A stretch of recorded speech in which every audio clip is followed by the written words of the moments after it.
Hello everyone, welcome back. ഇന്ന് നമ്മുടെ കൂടെയുള്ളത് യൂണിവേഴ്സൽ പബ്ലിക് സ്കൂളിൽ നിന്ന് പ്ലസ് ടുവിന്റെ കൂടെ ഫസ്റ്റ് ചാൻസിൽ തന്നെ നീറ്റ് ക്രാക്ക് ചെയ്തിട്ടുള്ള രണ്ട് സ്റ്റുഡൻസ് ആണ്, ലമ്യ അതുപോലെ തന്നെ റിത.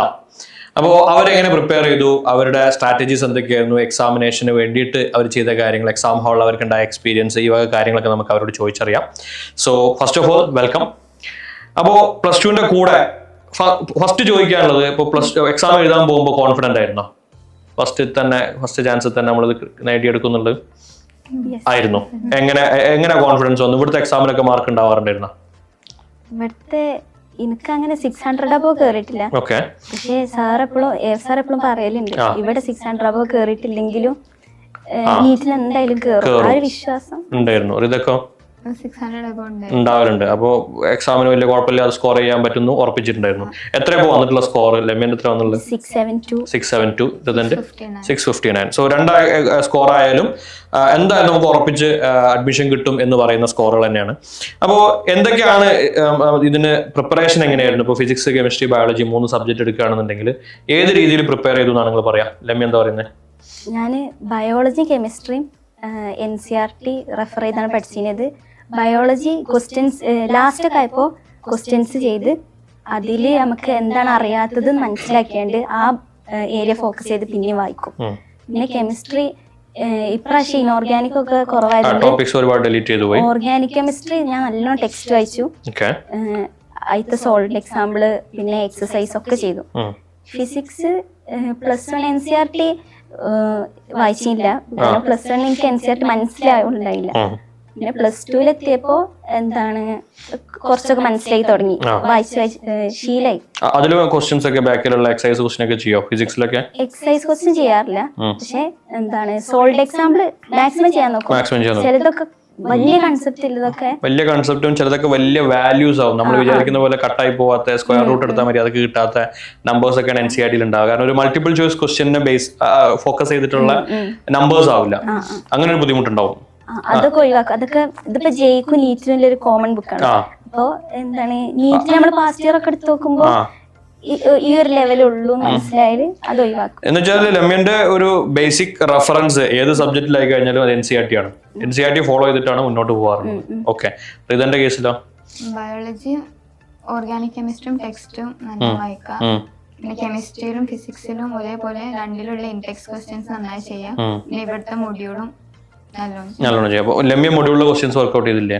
ഞാൻ ക്ലാസ്സിൽ ഡിസ്കസ് ചെയ്യുമ്പോൾ അത് നല്ലോണം ശ്രദ്ധിക്കും. പിന്നെ അപ്പൊ എനിക്ക് കുറച്ച് ടഫായി തോന്നിയത് ഹോസ്റ്റലിൽ ചെയ്തു നോക്കും. അപ്പൊ പിന്നെ നിങ്ങൾ ക്വസ്റ്റ്യൻസ് കൂടുതൽ ചെയ്യുന്നത് ടെക്സ്റ്റ് ബുക്കിൽ അതിമാത്രം ക്വസ്റ്റ്യൻസ് ഇല്ല, പിന്നെ ഏത് ക്വസ്റ്റ്യൻസ് ആണ് കാര്യമായിട്ട് ചെയ്യുന്നത്? ഞാൻ ഇവിടുത്തെ മോക്ക് ടെസ്റ്റ് ആണ് കൂടുതലും ചെയ്യുന്നത്. അതായത് +1 +2 ഒരു പകുതി കഴിഞ്ഞതിന് ശേഷമാണ് മോക്ക് ടെസ്റ്റുകൾ നമ്മൾ കണ്ടിന്യൂസ് ആയിട്ട് നിങ്ങൾക്ക് മോക്ക് ടെസ്റ്റിൽ വരുന്നത്. ആ സമയമാകുമ്പോൾ അതിന്റെ ക്വസ്റ്റ്യൻസ് ആണ് നിങ്ങൾ. റിതന്റെ കേസിലോ? ഞാൻ അതിന്റെ മുന്നേ സീനിയേഴ്സിന്റെ ക്വസ്റ്റ്യൻ പേപ്പർ വാങ്ങിയിട്ട് ചെയ്യുന്നുണ്ട്. +1 +2 അവർക്ക് എക്സാം കുറെ നടന്നിട്ടുണ്ട്, അപ്പൊ അവര് ക്വസ്റ്റ്യൻ പേപ്പർ വാങ്ങിയിട്ട് ചെയ്യുന്നു. കൂടുതലായിട്ടും മോക്ക് ടെസ്റ്റിലെ ക്വസ്റ്റ്യൻസ് കൃത്യമായി വർക്ക്ഔട്ട് ചെയ്ത്, അതായത് കിട്ടാത്ത ക്വസ്റ്റ്യൻസും തെറ്റിയ ക്വസ്റ്റ്യൻസും ഫിനിഷ് ചെയ്തിട്ടാണ് പോയിക്കൊണ്ടിരുന്നത്. ഓക്കെ, ആ സമയത്തൊക്കെ സപ്പോർട്ടീവ് ആയിട്ട് വേണമെന്നുണ്ടെങ്കിൽ നമ്മളെ ക്ലാസ്സുകൾ പിന്നെ റെക്കോർഡഡ് വീഡിയോസ് ഒക്കെ യൂസ് ചെയ്തിട്ടുണ്ടായിരുന്നു. ഞാൻ റെക്കോർഡഡ് വീഡിയോസ് ഡൗട്ട് ഉണ്ടാവുമ്പോഴൊക്കെ കാണാറുണ്ട്. പിന്നെ എന്താണ് അവസാനമായപ്പോ എനിക്ക് മോക്ക് ടെസ്റ്റിന്റെ ഡിസ്കഷൻ വീഡിയോ ആയി വന്നിരുന്നു. അത്യാവശ്യം ഒരുവിധം ക്വസ്റ്റ്യൻസ്, അതായത് ഫുൾ മോഡൽ ടെസ്റ്റുകൾ സ്റ്റാർട്ട് ചെയ്ത സമയം മുതൽ തന്നെ എല്ലാം ഡിസ്കഷൻ ആയിട്ട് വീഡിയോ അത് യൂസ് ചെയ്തിട്ടുണ്ട്. ഓക്കെ, മുഴുവനൊന്നും കാണേണ്ടിയല്ല, കിട്ടാത്ത ക്വസ്റ്റ്യൻ മാത്രം നോക്കിയാൽ മതിയോ? റിതന്റെ കേസിലോ? അത് ഭയങ്കര ഹെൽപ്ഫുൾ ആണ്. ആ വീഡിയോസ് ഇടുമ്പോൾ നമ്മൾ അറ്റൻഡ് ചെയ്യാത്തതും അറ്റൻഡ് ചെയ്ത് തെറ്റിപ്പോയതും എന്തുകൊണ്ട് തെറ്റിയെന്നൊക്കെ മനസ്സിലാവാൻ ഭയങ്കര അത് ഡീറ്റെയിൽഡ് ആയിട്ട് എക്സ്പ്ലെയിൻ ചെയ്തിട്ടുണ്ടായിരുന്നു വീഡിയോയിലൊക്കെ. ഇപ്പൊ ബോട്ടണിയിലൊക്കെ SK സാറ് ഒരു ടോപ്പിക് ആണെങ്കിൽ അതിന്റെ എന്താണ് ആ ക്വസ്റ്റ്യൻ തട്ടിട്ട് അതിന്റെ അപ്പുറം ഒക്കെ പറഞ്ഞിട്ടാവും നമ്മള് ഇത് നമുക്ക് അറിയില്ലെങ്കിൽ അപ്പൊ തന്നെ പോയി റെഫർ ചെയ്ത്. ഓക്കെ, ഫിസിക്സിൽ നമുക്ക് അത്രത്തോളം ചെയ്യാനുള്ള സമയം ഉണ്ടാവില്ല. അങ്ങനെ ചെയ്യാൻ പോയി കഴിഞ്ഞാൽ ഒരുപാട് എക്സ്പ്ലെയിൻ ചെയ്യേണ്ടി വരും. ഓക്കെ, രണ്ടുപേരും ഹോസ്റ്റലല്ലേ ഇരുന്ന? ഓക്കെ, ഹോസ്റ്റലിലുള്ള ഒരു എൻവിറോൺമെന്റ് നിങ്ങളുടെ പ്രിപ്പറേഷനെ എങ്ങനെ ഹെൽപ്പ് ചെയ്തു എന്ന് വെച്ച് കഴിഞ്ഞാൽ ഹൃദയൊക്കെ എന്താ പറയുള്ളത്? ഹോസ്റ്റലിലാവുമ്പോ നമുക്ക് കിട്ടാത്ത ക്വസ്റ്റ്യൻ ഒക്കെ ഉണ്ടെങ്കിൽ അവിടെ ക്ലിയർ ചെയ്യാം. കാരണം ആർക്കെങ്കിലും ഒക്കെ എന്തെങ്കിലുമൊക്കെ അറിയും, അല്ലെങ്കിൽ ആരെങ്കിലും എന്തെങ്കിലും ചെറിയ എന്തെങ്കിലും പറയുമ്പോൾ അത് വെച്ചിട്ട് നമുക്ക് ചെയ്തെടുക്കാം. ഒരു ഫ്രണ്ട് സർക്കിൾ ഹെൽപ്പ് ചെയ്തിട്ടുണ്ട്. കമ്പൈൻ ആയിട്ട് സ്റ്റഡി ചെയ്യാനൊക്കെ പറ്റും ഹോസ്റ്റലില്? അങ്ങനെയല്ല, അവസാനം സമ്മതിച്ചിരുന്നു. പക്ഷെ എല്ലാ സമയത്തും തുടക്കത്തിലൊന്നും അത് അലോ ചെയ്യുന്നുണ്ടാവില്ല, അവസാനത്തേക്ക് നിങ്ങൾക്ക് ഗ്രൂപ്പായി ചെയ്യുന്നതിന് കുഴപ്പമുണ്ടാവില്ല. എസ്പെഷ്യലി ഈ ഡിസ്കഷനൊക്കെ വരുമ്പോൾ പലരും പറഞ്ഞിട്ടുണ്ട് ഗ്രൂപ്പായിട്ടാണ് അത് കാണല് എന്നൊക്കെ പറഞ്ഞു. ഒരു സമ്മതിച്ചു, സമയം തരും, ആ ദിവസം ഇവര് എല്ലാരും ഇരുന്നിട്ട് ചെയ്തോട്ടെ പറയും. ഓക്കെ. പിന്നെ വരുന്ന സമയത്തൊക്കെ +1 +2 സമയത്തൊക്കെ ഉള്ള ഹോസ്റ്റൽ എൻവിറോൺമെന്റ് എങ്ങനെയാണ്? എനിക്ക് വലിയ പ്രശ്നം ഉണ്ടായില്ല. അല്ല, പഠിത്തത്തിന്റെ കാര്യത്തില് അഡ്ജസ്റ്റ് ചെയ്യാനുള്ള ഒരു ബുദ്ധിമുട്ട് എല്ലാവർക്കും ഉണ്ടാവാം തുടക്കത്തിൽ മാത്രം. പഠിക്കാനുള്ള സൗകര്യങ്ങളൊക്കെ എങ്ങനെ വന്നു? പഠിക്കാൻ ഫസ്റ്റത്തെ എക്സാം കഴിഞ്ഞപ്പോഴാണ് ആ ചൂട് വന്നത്. +1 അത് first motion straight line exam. അപ്പൊ അത് എഴുതിയപ്പോ എനിക്ക് സമയം തികഞ്ഞില്ല. എനിക്ക് എന്തുകൊണ്ട് സമയം തികഞ്ഞില്ല അങ്ങനെയൊക്കെ ശ്രദ്ധിച്ച് ആ ക്വസ്റ്റ്യൻ പേപ്പറത്തെ ഓരോ ക്വസ്റ്റ്യൻ ചെയ്ത് അങ്ങനെയാണ് എക്സാമിന്റെ ഒരു ട്രാക്കിലേക്ക് വന്നുള്ളത്. പിന്നെ ജൂനിയേഴ്സ് സീനിയേഴ്സ് ആയിട്ടുള്ള ഇന്ററാക്ഷൻ ഒക്കെ എങ്ങനെ ഹെൽപ്പ് ചെയ്തിട്ടുണ്ടാവുക? അങ്ങനെ ഒരു സൗകര്യങ്ങളൊക്കെ ഉണ്ടായിരുന്ന പഠിക്കുമ്പോ +1 നമ്മൾ വരുമ്പോ നമുക്ക് ആദ്യം എന്താ ചെയ്യണ്ടേ, എങ്ങനെ തുടങ്ങണം ഒന്നും അറിയില്ല.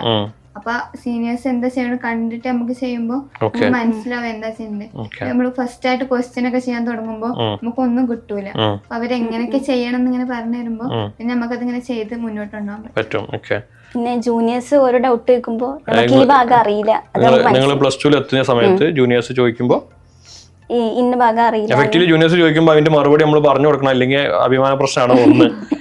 അപ്പോൾ സ്വാഭാവികമായിട്ട് നമുക്ക് അറിയില്ലെങ്കിൽ നമുക്കത് മനസ്സിലാവും എഫക്റ്റീവ്ലി, നമുക്ക് അറിയാത്തതുകൊണ്ടാണ് പറഞ്ഞു കൊടുക്കാൻ പറ്റാത്തത്. ആക്ച്വലി നമ്മൾ പറയുന്നൊരു കാര്യം, നമുക്കൊരു ടോപ്പിക്ക് കൃത്യമായിട്ട് അറിഞ്ഞു അല്ലെങ്കിൽ അറിയാമെന്ന് ഉറപ്പിക്കണം എന്നുണ്ടെങ്കിൽ നമുക്ക് പഠിപ്പിച്ചു കൊടുക്കാൻ പറ്റണമെന്നുള്ളതാണ്. ഓക്കെ. അപ്പോൾ എഫക്റ്റീവ്ലി ജൂനിയേഴ്സ് സീനിയേഴ്സ് ആയിട്ട് നിൽക്കുമ്പോൾ +1 വരുന്ന സമയത്ത് എങ്ങനെ പഠിക്കണം എന്നുള്ള കാര്യത്തിൽ നമ്മൾ പറയുന്ന കാര്യങ്ങൾ ഇംപ്ലിമെന്റ് ചെയ്യുന്ന എങ്ങനെയാണെന്നുള്ളത് സീനിയേഴ്സ് പഠിക്കാം. അതേപോലെ തന്നെ ജൂനിയേഴ്സ് വന്ന് നമ്മുടെ അടുത്ത് ചോദ്യങ്ങൾ ചോദിക്കുമ്പോൾ നമുക്ക് അറിയോ ഇല്ല എന്നുള്ളത് നമ്മൾ ടെസ്റ്റ് ചെയ്യപ്പെടുകയും ചെയ്യും. ഓക്കെ. എങ്ങനെ നിങ്ങൾ രണ്ടുപേരും പബ്ലിക് സ്കൂളിൽ എത്തിയത്? അതായത് ഇങ്ങനൊരു ഇന്റൻസീവ് ആയിട്ടുള്ള +2 കൂടെ തന്നെ ഇത് അച്ചീവ് ചെയ്യാൻ വേണ്ടിയുള്ള ഒരു ഇന്റൻസീവ് ആയിട്ടുള്ള കോച്ചിങ് മെത്തേഡാണ് ഇപ്പോൾ നമ്മൾ പറയുന്ന ഇന്റഗ്രേറ്റഡ് സ്കൂൾ. അപ്പൊ അങ്ങനെ ഒരു പബ്ലിക് സ്കൂളിലേക്ക്, ഇന്റഗ്രേറ്റഡ് സ്കൂൾ സിസ്റ്റത്തിലേക്ക് എത്താനുള്ള ഒരു കാരണം അല്ലെങ്കിൽ എങ്ങനെ നിങ്ങൾ ഇവിടെ എത്തിയെന്ന് ചോദിച്ചു കഴിഞ്ഞാൽ എന്ത് പറയും ലമ്യ? എന്റെ താത്ത സാധാ സ്കൂളിൽ പഠിച്ചിരുന്നു. അപ്പോൾ എന്നോട് പറയും +1 +2 ഈ ഇന്റഗ്രേറ്റഡ് ആയി ചെയ്യുകയാണെങ്കിൽ അത് എനിക്ക് നല്ല ഉപകാരവും നല്ല ബേസ് കിട്ടും. ഇപ്പൊ ഏത് എൻട്രൻസ് എക്സാം നമുക്ക് താല്പര്യമുള്ള ഇതൊക്കെ പോവാം, ഏതിനാണെങ്കിലും ഇന്റഗ്രേറ്റഡ് ആയി ചെയ്താല്. എങ്ങനെ മനസ്സിലായി? ഓള് ചെയ്തിട്ടില്ല, പബ്ലിക് സ്കൂൾ ചെയ്തിട്ടില്ല, എന്നിട്ട് പിന്നെ റിപ്പീറ്റ് ചെയ്തു. ഓക്കെ. അപ്പോഴാണ് ആക്ച്വലി മനസ്സിലായത് ഇന്റഗ്രേറ്റഡ് സ്കൂളിംഗ് ചെയ്യണമായിരുന്നു. ഋതുന്റെ കേസിലോ? എന്റെ 2 സിസ്റ്റേഴ്സ് ഉണ്ട്, ഒരാള് ഇന്റഗ്രേറ്റഡ് ആയിട്ട് പഠിച്ചു. അപ്പൊ അങ്ങനെ ചെയ്യണതാണ് ബെറ്റർ എന്ന് തോന്നി, മനസ്സിലായിട്ടാണ്. Okay, fine. ഇനി ഏതായാലും ഫസ്റ്റ് ചാൻസിൽ എന്ന് വെച്ചാൽ നിങ്ങളിവിടെ +2 വന്നു, +1 +2 വന്നു, +2ന്റെ കൂടെ തന്നെ നീറ്റ് എന്ന് പറയുന്ന എക്സാം ക്വാളിഫൈ ചെയ്ത് സ്വാഭാവികമായിട്ടും അടുത്ത അക്കാഡമിക് ഇയറിൽ മറ്റൊരു കോളേജിൽ പോയി പഠിക്കുകയാണ്. അപ്പോൾ ഇനി വരുന്ന യൂണിവേഴ്സൽ പബ്ലിക് സ്കൂളിലേക്ക് വരുന്ന സ്റ്റുഡൻസിന്റെ അടുത്ത് പറയാനുള്ളത് നിങ്ങൾ എന്ത് ചെയ്യണം എന്നാണ് പറയാ? ഇവിടുത്തെ എല്ലാ എക്സാം അറ്റൻഡ് ചെയ്യാൻ ശ്രദ്ധിക്കുക. എത്ര മാർക്ക് കുറവാണില്ല എന്ന് കാര്യമാക്കണ്ട, പിന്നെ എഴുതുക, കണ്ടിന്യൂസ് ആയി പഠിക്കുക. എക്സാമിന് മാർക്ക് കുറഞ്ഞു കഴിഞ്ഞാൽ വീട്ടിൽ മെസ്സേജ് ഒക്കെ പോലെ വീട്ടിൽ നിന്ന് ചോദിക്കില്ലേ എന്റെ മാർക്ക് കുറഞ്ഞെന്നുള്ളതൊക്കെ? വീട്ടിൽ നിന്ന് അങ്ങനെ പ്രശ്നമൊന്നും ഉണ്ടാക്കിയില്ല. ഓക്കെ. പിന്നെ ഋതക്ക് എന്താ പറയാനുള്ളത്? ലമ്യ പറഞ്ഞത് എക്സാം കൃത്യമായിട്ട് അറ്റൻഡ് ചെയ്യുക, മാർക്ക് കുറഞ്ഞാലും പ്രശ്നമാക്കരുത്, കൃത്യമായിട്ട് എക്സാം അറ്റൻഡ് ചെയ്ത് കണ്ടിന്യൂസ് ആയിട്ട് പഠിക്കുക. ഋതക്ക് പറയാനുള്ളത്? ആദ്യം വളരെ എളുപ്പമൊന്നും ആവില്ല, നമ്മളിങ്ങനെ കണ്ടിന്യൂസ് ആയിട്ട് ഹാർഡ് വർക്ക് ചെയ്യുമ്പോൾ മാത്രമേ നമ്മൾ ട്രാക്കിൽ വരുള്ളൂ. ഓക്കെ. നമ്മൾ നിർത്താതെ കണ്ടിന്യൂസ് ആയിട്ട് ചെയ്യുക, പിന്നെ പ്രോബ്ലംസ് എല്ലാം നല്ലോണം ചെയ്യുക, എല്ലാ എക്സാമും ഒഴിവാക്കാതെ അറ്റൻഡ് ചെയ്യാം. ഡൗട്ട് ക്ലിയറൻസിനൊക്കെ നല്ലോണം അത്യാവശ്യം വരാറുണ്ട്. ലമ്യ കുറച്ചൊക്കെ വരലുണ്ടായിരുന്നു.